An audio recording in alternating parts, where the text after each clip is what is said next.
This is really going to be a long battle. It all started being hours now, and when we started walking with these protesters, all of a sudden it was spontaneous reaction. There were only few hundred. Suddenly it became few thousand, and now I cannot recall the numbers here. Just more than 700-800 meters. This entire stretch, 80 feet, the width of this road, and that's totally crowded. That's one after one. It is really becoming difficult for the armed forces to control the crowd. Everyone just trying to enter. The protesters trying to enter the Prime Minister's office. The soldiers there, the army there, the Air Force commandos there, the STF there. They're trying to disperse the crowd, and the rounds of tear shells that have been fired here just on one day, perhaps in any country would not have been fired even in the entire month if there is uncertainty or there is some kind of chaos. So that's what is happening here, and most as I see the people, the protesters are even quite trained. They're just taking their clothes away, dipped in a water, soaked in a water, and are just throwing over the tear shells. Several people injured, at least 50 to 60 people I've seen injured, one after one. They are helping each other. Clearly the uncertainty and this anger is actually boiling right up to the speakers. The shots again fired in the air.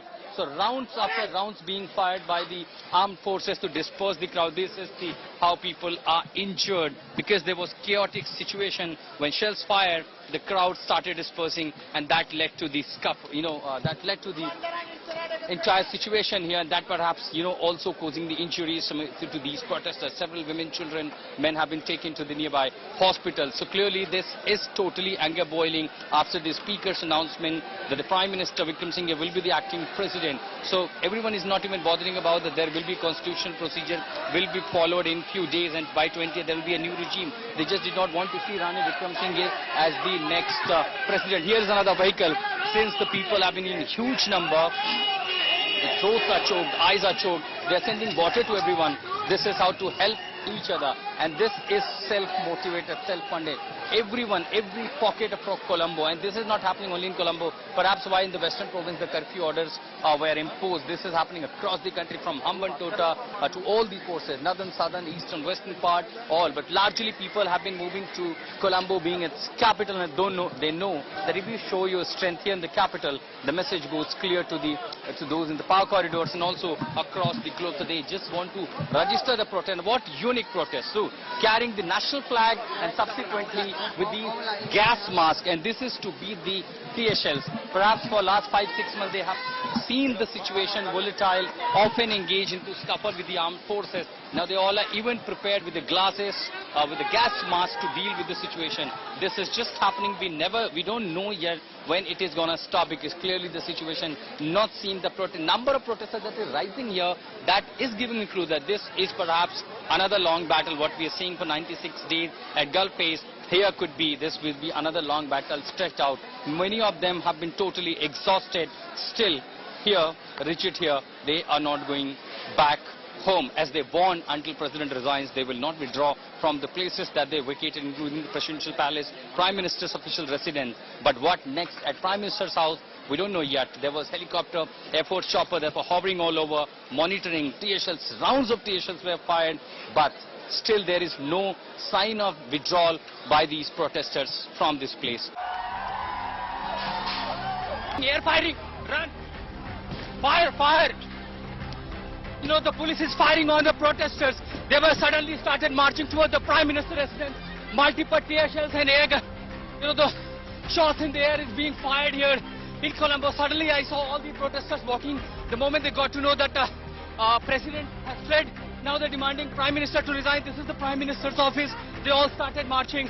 There was a barricade. They're just trying to breach the barricade. Suddenly they started firing tear shells. Look at the other side. It's all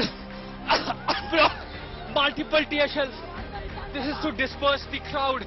Look at these amount of tear shells fired here in Colombo. Exactly what unfolded on 9th July. Similar pictures we are seeing at Ground Zero here in Colombo. These protesters now covering their face, because with this is how they're preventing themselves from the smoke. All are just taking their clothes away and covering the face.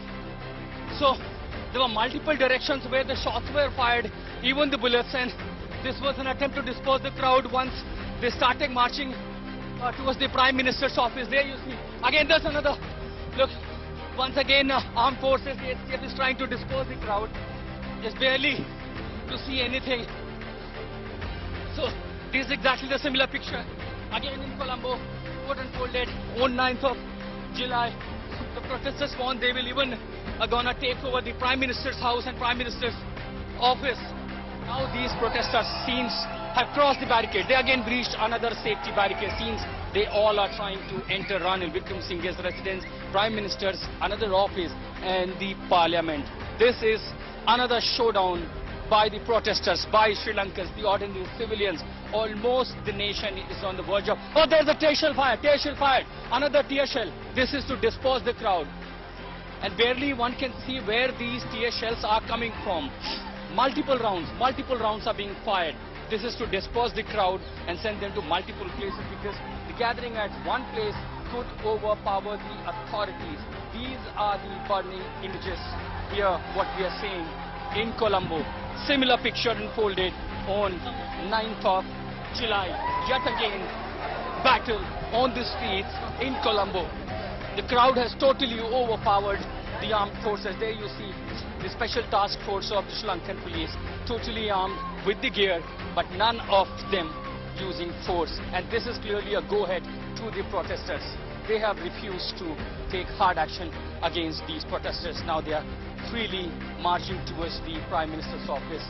Of course, because multiple rounds of the tear shells were fired, the eyes are burning, throats are totally choked. And there at the side, there was a water cannon which was to prevent these protesters to move further. Now the water cannon has been kept aside by the policemen themselves, giving a go-ahead, a free go-ahead to these people to move further. They have crossed the Prime Minister's office, which is right here. The army has conveyed a message: do not damage the public properties. If you're marching, march peacefully. And that's exactly where you see these army, the Sri Lankan army Jawans, heavily armed, but none of them acting against these protesters. The top army official has conveyed a message just to keep marching peacefully. They have allowed this protest to take place, and all of them are now heading towards the Parliament. Their first aim was to reach Prime Minister's office. Here, army convinced them not to gather here, do not damage the property. On 9th July, when the protesters marched, there was damage to certain properties, public property. There was violent clashes. Even today, we have seen them again. They're marching further. But since they have crossed the Prime Minister's office, the next is the Parliament. Barely few steps from here, these protesters trying to enter the Parliament. And there you see the huge convoy of cops. That's the entire fleet of the Colombo Club, the local police station. But again, you see, without arm, without baton, and they are watching these protesters moving. And clearly this seems to be the silent support to these protests. Remember, there have been anger even amongst these protesters against the government, against this entire administration. End of the day, they have also suffered through this economic crisis. And now the protesters have been given go-ahead. They're marching towards the Parliament.